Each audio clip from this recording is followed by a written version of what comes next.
Clay soil is one of the most challenging mediums to work with in the garden. It's heavy, compacted, drains poorly, and tends to suffocate plant roots.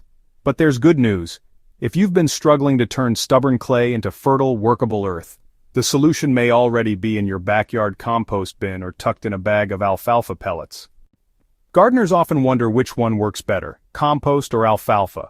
The truth is, both can be effective in their own right, but understanding how they work and when to use them is the key to long-term soil transformation. Compost has long been considered the gold standard for improving poor soil, and clay is no exception. When compost is mixed into clay, it changes the very structure of the soil.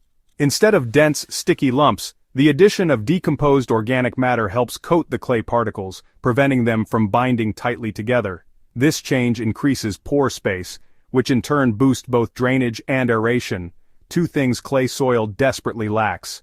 But compost doesn't stop there. It adds a steady supply of nutrients, including essential macronutrients like nitrogen, phosphorus, and potassium, along with a complex web of trace minerals that support plant health in subtle but significant ways. More importantly, compost encourages the development of beneficial soil organisms. Earthworms, bacteria, fungi, and microarthropods all feed on the organic matter found in compost. Their activity continues to open up the clay, mix the layers, and build a natural soil food web. Over time, this biological activity creates long-lasting changes in soil structure, water retention, and fertility. But it does take patience. Compost doesn't magically fix clay soil overnight. It's a steady process that needs regular input. In most cases, you'll need to apply compost generously and consistently across seasons to see meaningful change, especially if the clay is deeply compacted. Alfalfa, on the other hand, works in a different way.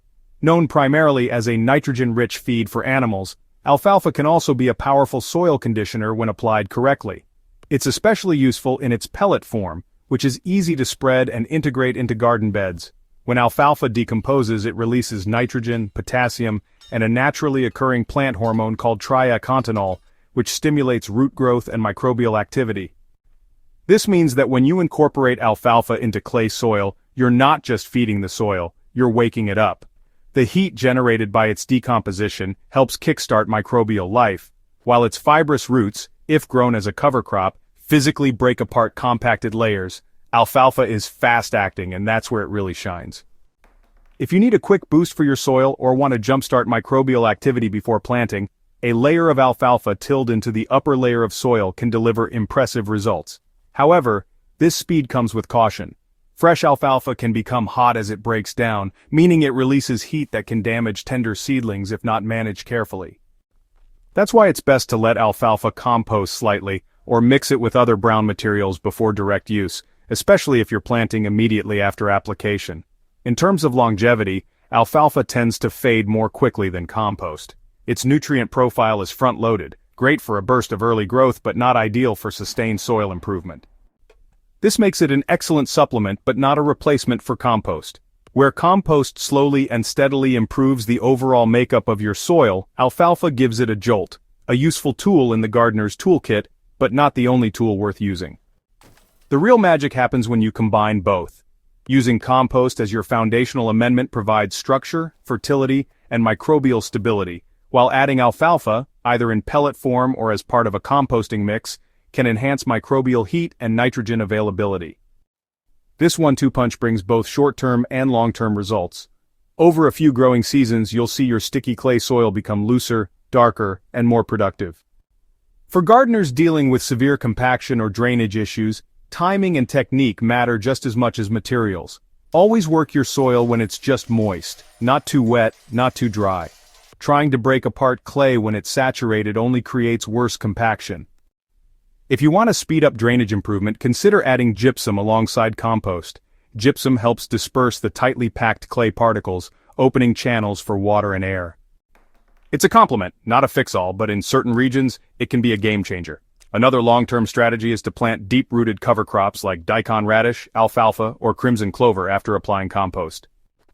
Their roots tunnel deep into the clay, acting as natural aerators. When they decompose, they leave behind organic tunnels that further enhance soil structure and microbial habitat. So, in conclusion, if you have to choose just one material to start with, compost is honestly your best bet for reviving clay soil. Its slow, steady impact creates meaningful and lasting changes. But if you're looking for a fast-acting supplement to ignite microbial life and give your garden an early-season boost, alfalfa is a powerful ally. Use both wisely, and clay soil will no longer be your biggest gardening headache. It'll actually become the base of a thriving living ecosystem that rewards you season after season. If this guide helped clarify your soil building path, don't forget to subscribe to Hydrohaven and share this with fellow gardeners who are battling heavy clay. Together, we can transform the toughest soil into fertile ground, one layer, one scoop, one season at a time.